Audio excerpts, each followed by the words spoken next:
The most dangerous political ideas don't announce themselves as cruel or authoritarian.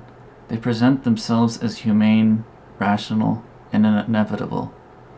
In Chapter 2 of The Road to Serfdom, Hayek explains why the dream of a perfectly planned society becomes dangerous the moment people disagree. Hayek calls this dream the Great Utopia. It is important to understand that Hayek does not mock this idea. He takes it seriously. He acknowledges its appeal, and he understands why it captured the imagination of so many intelligent, well-meaning people in the 20th century. The danger, he argues, is not that the utopia is malicious, but that it assumes a level of moral agreement that no free society has ever possessed.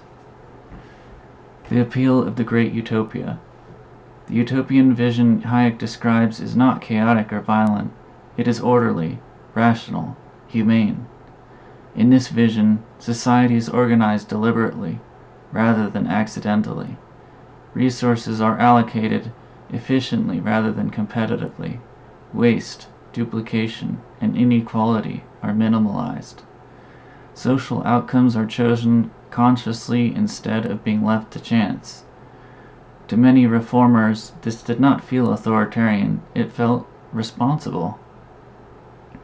Why allow unemployment if it can be planned away? Why tolerate inequality if distribution can be corrected? Why accept uncertainty if expertise can eliminate it? The planner does not see himself as a tyrant, he sees himself as a caretaker. And this is precisely why the idea is so dangerous. The central question Hayek raises. Hayek's critique hinges on a single devastating question. Who decides what the plan should be? This question cannot be answered technically. It cannot be solved with data. It is not an engineering problem.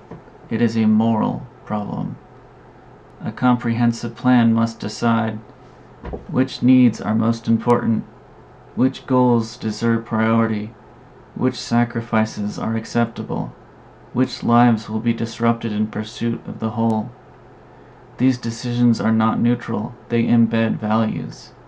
And here is Hayek's core insight. Modern societies do not share a single hierarchy of values. Agreement is the hidden requirement. The Great Utopia assumes consensus. It assumes that people agree on what is fair. People agree on what outcomes matter most. People agree on what trade-offs are justified. But free societies are defined precisely by the fact that they do not agree on these things. Pluralism is not a bug of liberal society. It is its defining feature. Hayek points out that planning works best in small, homogeneous groups, families, firms, or tightly knit communities, where shared values already exist.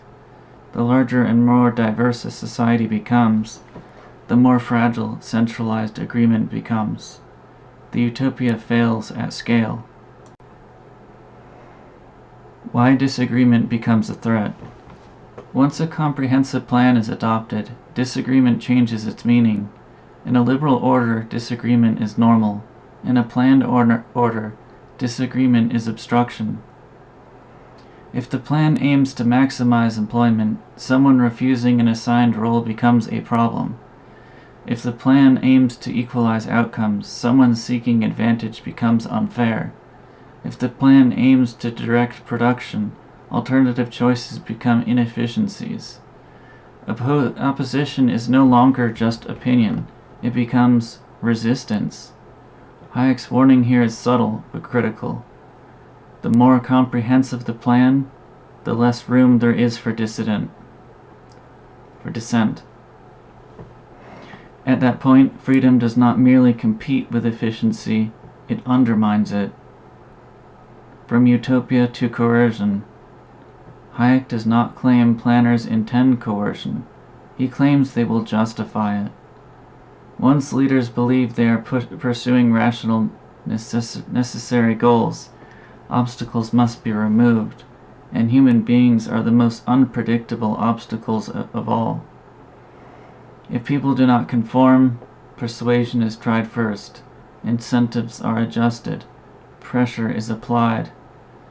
But eventually, enforcement appears, not as cruelty, but as necessity. This is the critical transition Hayek is trying to expose. Coercion enters not as tyranny, but as administration.